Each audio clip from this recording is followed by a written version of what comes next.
now we will be talking about lot number 160, upcoming sale of fine Chinese art on March 9, 2023. And this is a Yongle marking period Gilt-Bronze of Avalokiteshvara with 17 centimeters, massively gilt, and very heavy, of course, as it should be, with its original ceiling and the engraved double Vajra symbol, as all these figures from this group have and should have.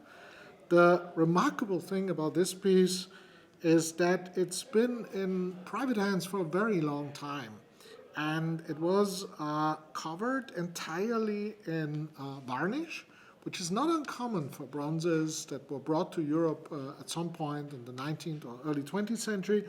And the varnish has blackened over time, which is also not unusual. You can still see it here in the gaps, in the many small cavities and gaps there are. There's some minor wear to the gilding in some areas, but I'd argue 99% of the gilding is very, very well preserved. So it's really in a superb condition with no losses whatsoever. And most of the remaining black varnish that we left in place can also be removed. We cleaned this with alcohol and cotton pads, so it was a process that took several weeks for one person, because it's not invasive, so the gilt is very easily scratched, so you have to do it with very soft tissue. That's what we did. And you can see the figure was almost entirely black. And the mark here, which is found on the side, the Imperial Yongle mark, is in size. It's very, very fine. And it's below the raised knee of the Avalokiteshvara. And it was covered entirely under the black varnish, so it was impossible to see. And the previous owner had no idea it's there. And actually, we hadn't either. We just had to clean the piece, and so it was discovered by our restorer. And it's interesting to note that there's probably only one other figure that has this specific feature, that the mark is not where it always sits. That would be in front here, but it would be partially hidden, because since the figure is sitting in this royal ease posture, which is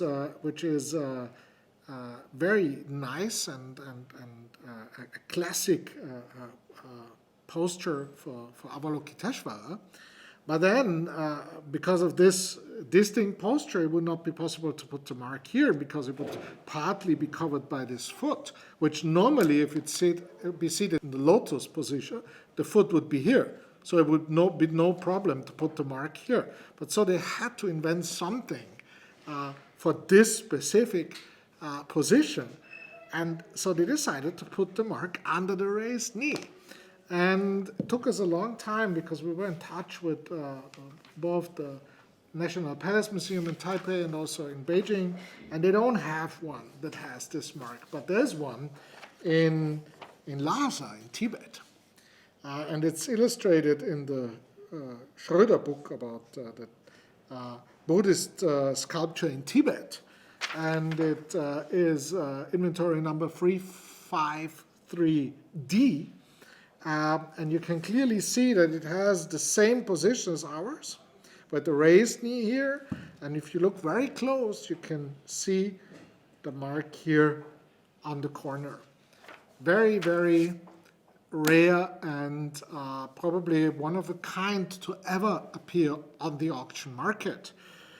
We all know, of course, that the casting of these Yongle bronzes is incredibly sharp.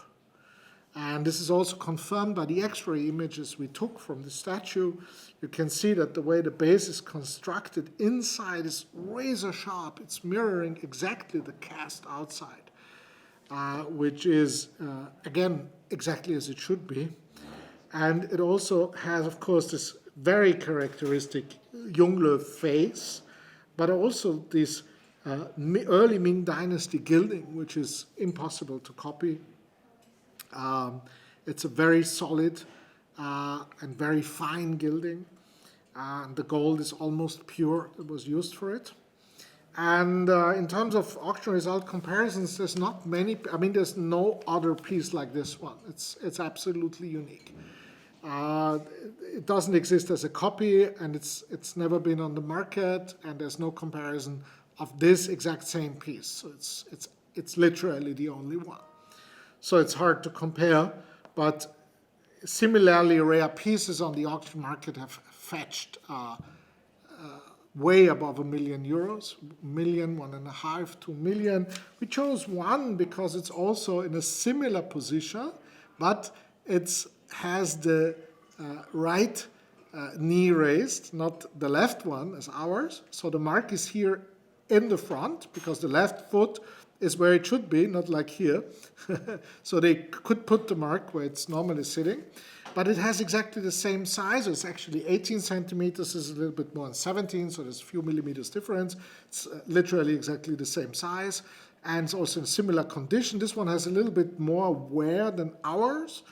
And this one sold for a little more than £500,000, 16 years ago. So it's roughly 900,000 euros in today's money. I think that's a suitable comparison. But maybe this one is a bit more because it's so incredibly rare. But then, of course, it is a fresh discovery. It was unknown, and so we still have it with the original estimate that is €100,000 and the starting price of €50,000. There's no reserve, so in theory it could be purchased for an amount which is a mere fraction of its actual value. There's lots of interest probably going to be, but still it's worth a shot, so I hope you can acquire it at our next sale. It's a real gem of Buddhist, early Chinese Buddhist sculpture from the Yongle period. And yeah, the sale is on March 9, 2023. And yeah, good luck in bidding.